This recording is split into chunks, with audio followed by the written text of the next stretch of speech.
Hello there, welcome to Rational Religion, where we make sense of spirituality. In today's episode of Believe You Me, we're continuing our discussion about Jordan Peterson's views on Islam. So this is the second video that we have on this. We're going through some clips of his where he's talked about the subject. And one thing which we noted in the last episode, which we quite like, is that he himself recognises he's not that well read on this issue. He doesn't really know fully the different aspects of it. So we thought we'd help you out. Yeah, so we thought we'd actually do a series addressing your many concerns about Islam. We don't think perhaps he's learnt from the best sources, so we're going to recommend our own sources apart from these videos.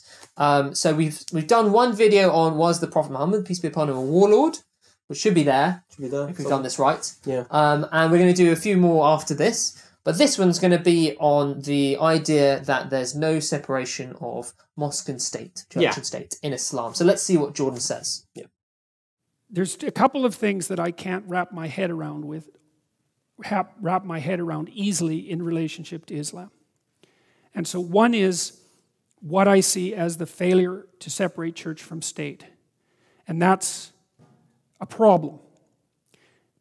Now, it may not be a problem as such, but it's certainly a problem in relationship to the relation between Islam and the West, because we separate church from state. Now, there's fundamentalists in the United States, Christian fundamentalists, who think that that separation is a mistake. So it's not only an idea that's rooted in Islam that those should be united. But it's definitely a problem with regards to our coexistence, because that's a fundamentally different presumption. Okay, so Mr. Jordan Peterson there is saying that there's absolutely no separation of mosque and state in Islam. Categorically, it's a well-known fact. So what do you make of that? What does we should talk about the teachings of Islam and then how they were, exemplified by the Prophet Muhammad, peace be upon him. So what are the teachings of Islam with respect to this? So the teaching of Islam are very clear. In fact, Islam is the Quran, which is the holy book of Muslims, and the law for Muslims from a theological perspective of teachings. It's absolutely categorical. In fact, it's the only religious teaching which talks about representative democracy. Yeah. Who would have thought? So it doesn't sanction theocracy? It doesn't sanction theocracy. In fact, it does the opposite. It says the exact opposite. It actually states very clearly, Allah commands you to make over the trusts to those best fitted to discharge them, and that when you judge between the people, you do it with justice. Excellent indeed is that with which Allah admonishes you. Allah is all-hearing, all-seeing. So what do you make of that? Well, I think, this really captures the essence of representative government. Yeah. Because it's saying that, firstly, trust is, governance is a trust that is of the whole people. All people who are ruled have that trust, and they invest it in certain people, i.e. to represent them and to represent their interests. Yeah. So, just that one word, by describing governance as a trust, is itself so profound. Yeah, it is. And then it says, not just hand that over, but it actually says hand that over to those who are best fitted to it. For those to whom it should go. So you have to decide between candidates on their actual qualities, not based on vain, silly things, but actually who is best to be in your government. And there are a few things we should absolutely take note of here. You've mentioned about how, first of all, it's described as a trust, that it's to be given to those who are best fitted to discharge them. It doesn't state that they must be of your religion. Absolutely. It doesn't state that they are to be from a particular family or from a noble family. In fact, hereditary kingship, for example, the type you have in Saudi Arabia, is the exact opposite of a trust of the people invested in an individual, because it's something that actually is not a trust belonging to the people, it's a trust belonging to the hereditary kingship family. It's a right. They describe it as a right. It's a right. It's a right of kingship. Yeah. It's a divine right of kingship with respect to the European kings and other kingships around the world as well, like the Egyptian pharaohs. Yeah. But this Islamic concept of government is complete antithesis of all of that. And in fact, there's no religion that has a verse like this. No, not at all. There's not even one. This doesn't exist in Judeo-Christian teachings at all. Yeah, and then as a side point, the next line is so beautiful as well, because it gives you not only the principles of how you should elect your leaders, but also how your leaders should act. They should act with justice. And when you judge between men, you judge with justice. Which means you, again, are not partial to certain things according to your own background. You actually judge on the basis of protecting people's rights. Absolutely. So this is what Islam says. Does that sound like a theocracy to you? So theocracy has no place in Islam. And you can prove this very clearly from the Prophet Muhammad's life himself, because we believe the Prophet Muhammad, peace be upon him, was the exemplar. There are verses in the Quran, we have the teachings, but we also have a role model, because we all appreciate we all need role models in every aspect of our lives, as Jordan Peterson himself talks about. So in religious teachings, this is why we're given prophets to demonstrate the religious teachings through their lives. And tell me a little bit about the Prophet's life. I mean, we went through it in detail, but with respect to governance, was he a theocratic leader? Absolutely not. So, he was a prophet of God. He was appointed at the age of 40 years of age in Mecca. He lived in Mecca for 13 years, where he was persecuted, where he held no political office whatsoever. And he was as much a prophet of God in that first year of the call as he was in the year before his death. He wasn't less of a prophet because he didn't hold political rule. That's complete antithesis of Islamic conception of prophethood. So what does that tell you? So it tells you something very important, which is that there's nothing political inherent in prophethood. Prophethood is a spiritual role of leadership. It has no role in political force. When he came to political power, when he migrated to Medina on account of the assassination attempt against him and his followers as well, he was elected and chosen as the representative and the leader of Medina by the pagan tribes there and by the Jewish tribes there who had been warring with each other and who were on the brink of a severe conflict with one another. So they thought to themselves, well, this other guy's come in, right, Muhammad, peace be on him, who is well known for his qualities of trustworthiness, of justice, and of righteousness. And he's an external, he's not part of our tribe, so he'll be able to keep the peace if he's the leader. So they all got together and said, Muhammad, you are the person we want as our leader, and they chose him as their representative. And it means that his reputation must have preceded him, because they wouldn't have given it to any outsider, right? No, exactly. They must have known he was well known as a just man. In fact, when Abu Sufyan, who was one of the opponents of the Prophet Muhammad, peace be upon him, one of the leaders of the opposition, who later became a Muslim, when he was an opponent, he was before the Emperor Heraclius, who was a Christian monarch, the head of the Byzantine Empire. And one of the things the emperor asked him was, has this man ever been known to tell a lie before this? And he said no. And later Heraclius said, well, he who does not lie about men does not lie about God. Because he recognised that those who are truthful in their daily lives are not going to start telling lies about the gravest thing. And the interesting thing was that Abu Sufyan couldn't say that he was a staunch enemy at this stage of the Prophet Muhammad. Then he couldn't say that, yes, he's lied about things. He was so well established that this is not a liar. And, so Muhammad, peace be on him, was actually appointed as a political leader through an elected process of the leadership of the existing city-state. And what did he do? And what was the first thing he did? It's a really great point. He wrote up the Charter of Medina. The first secular constitution in world history. Because it detailed that every single religious community of this city of Medina will have their rights. They will have their places of worship. They'll be able to worship in the way that they want. They will not be forced to become Muslim.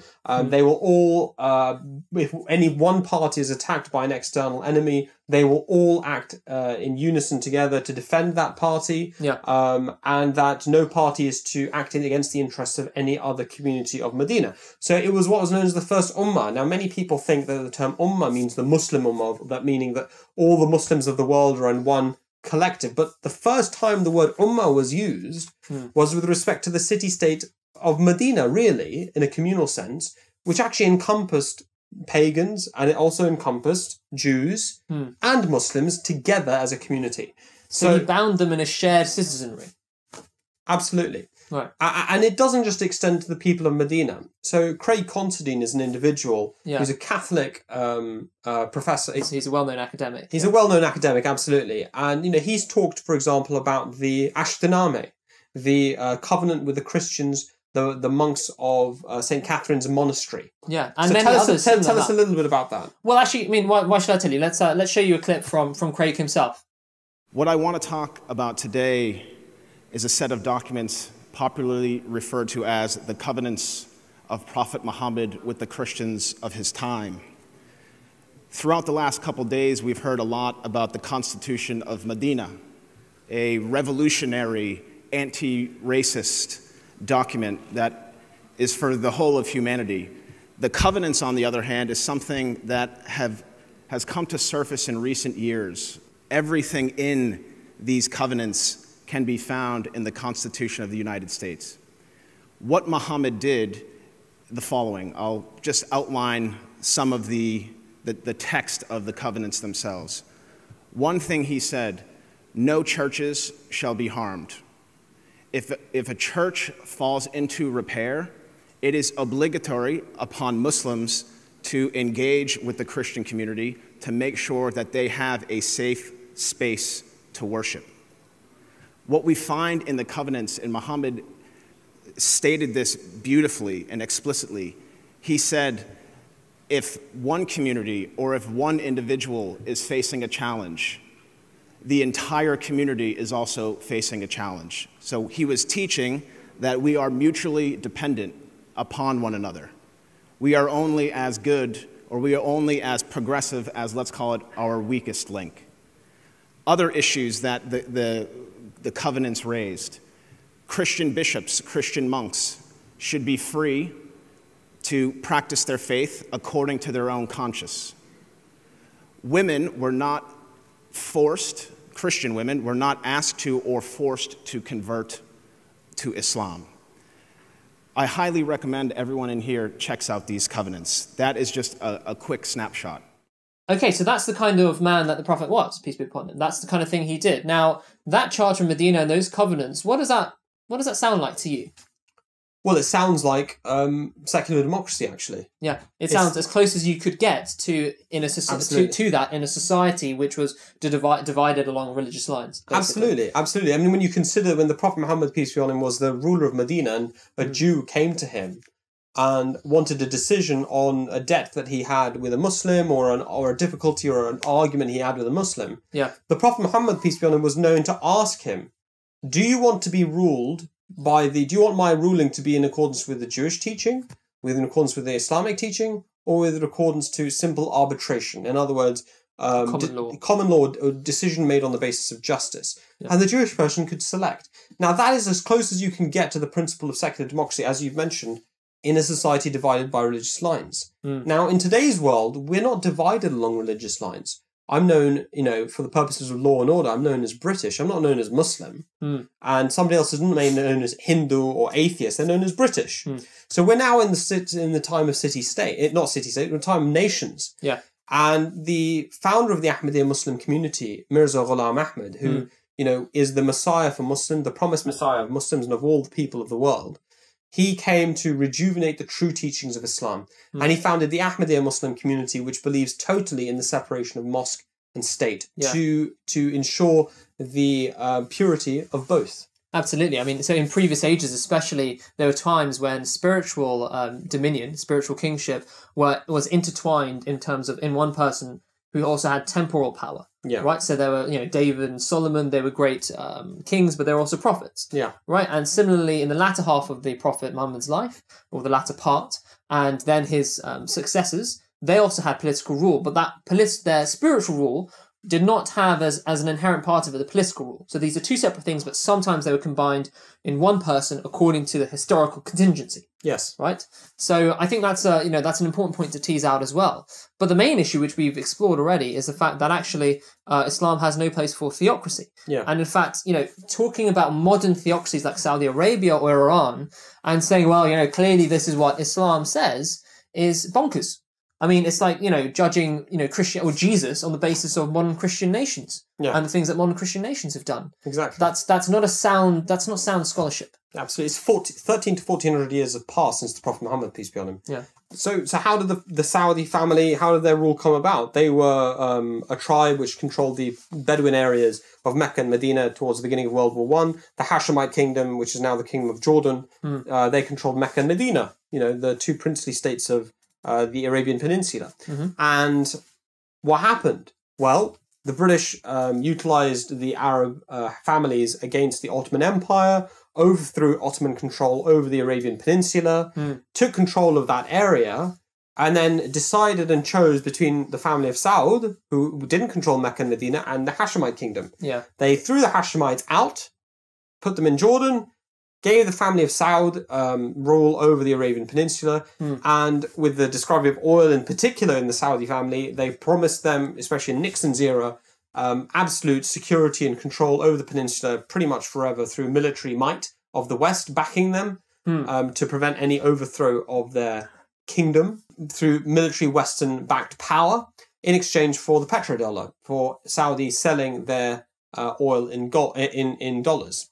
Right. So what you're saying is that you can't separate the actions of Western nations from the dictatorship in Saudi Arabia, for instance. Well, especially not Saudi Arabia, but I think it's just it's just even a more looser point than that there are political issues as to why Saudi exists. Yeah. To imagine that this is a religious thing is absurd and totally ahistoric, totally without any insight into what's actually happened over the last 100 years. Well, let's look at what happened to Iran. So, Iran was elected their secular democracy leader, Mossadegh. Yeah. He didn't want to give bottom-out prices to Anglo-Persian oil. When was this?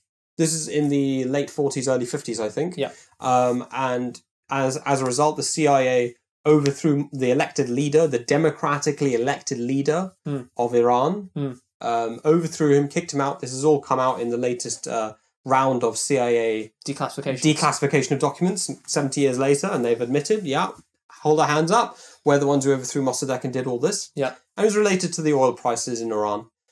They installed the Shah of Iran, who was very happy to sell them, oil at absolute nothing.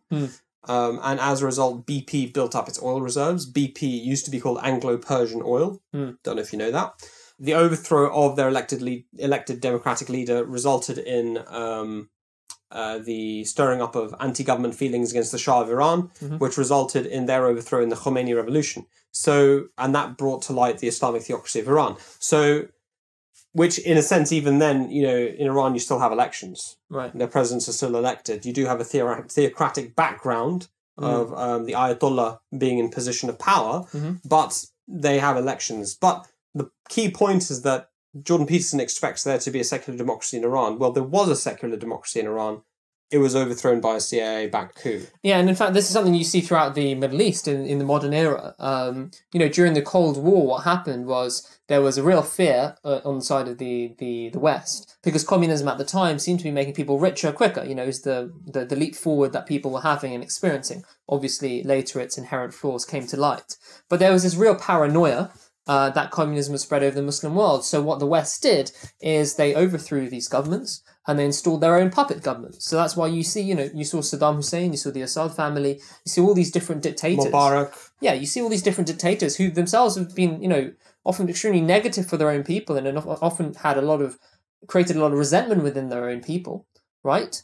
They themselves have been the victims of Western intervention. Yeah. Right. And when it's convenient for the Western governments to no longer have someone in power, then they'll overthrow them again. Yeah. So this isn't something which is, inherently even in today's decadent Muslim world where Muslims are not following the teachings of Islam by and large.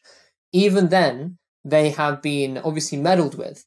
And in fact, this is something you see in the modern era over and over again. You see these dictatorships, popping up in the Middle East, and they're supported by the West. Now, people don't really appreciate why this has happened, but the fourth Khalifa of the Ahmadiyya Muslim community, Hazrat Mirza Tahir Ahmad, spelt out very, very brilliantly. He said that people who do not even tolerate divisions within their own faith are not the kinds of people that will accept another ideology overtaking them. Yeah. Meaning that the reason why the West favoured these dictators, often who are very extreme, who are extremists essentially in their religion, was because they would be a bulwark and a defense against the spread of communism. Yeah. Because at that time, there was a great paranoia in the West that communism was going to overtake the whole Middle East. Yeah. And that, all the oil fields and all the natural resources would then be under the control of Russia and they'd win the Cold War. Yeah. Right? So what did? They thought, well, we need to stop that. We need to, use religion basically as a defense, get all these often extremist-leaning leaders in political power. Who act as, they suppress dissent within even normal Muslim viewpoints, within a normal range of what's regarded as Islamic. They're not going to have this atheistic, materialistic, ideology overtaking them. Yeah. And, it worked. Yeah, it did. So you can't, it's I think, very naive to even as any kind of argumentative point to the Muslim world, especially in its current state. If one wants to critique the teachings of Islam, which is, valid, we're not against people criticising. Please do. We'll be here. Criticising different teachings. Yeah. You actually have to look at the Quran itself and also how it was practiced by the Prophet Muhammad, peace be upon him. Yeah. And that's actually your source material. So it's not good scholarship to look at the contemporary era and point to a certain government. Yeah. That's like asking Freud about Jung. It's crazy, right? So thanks very much for watching. If you aren't Jordan Peterson, again, please send this to Jordan Peterson. If you're Jordan Peterson, Jordan, Mr. Peterson, Professor Peterson, we'd be most happy if you came on our show, have a dialogue, whether public or private. Please do get in touch. Yeah. And for all of you out there who are interested in learning more, we're going to have a 3rd-part series on whether there is actually a bridge between Judeo-Christian values and Islamic values, and whether that bridge exists and what's the nature of that bridge. Yeah. So to segue, to bridge over, didn't work. So to finish, I'd ask you all to subscribe.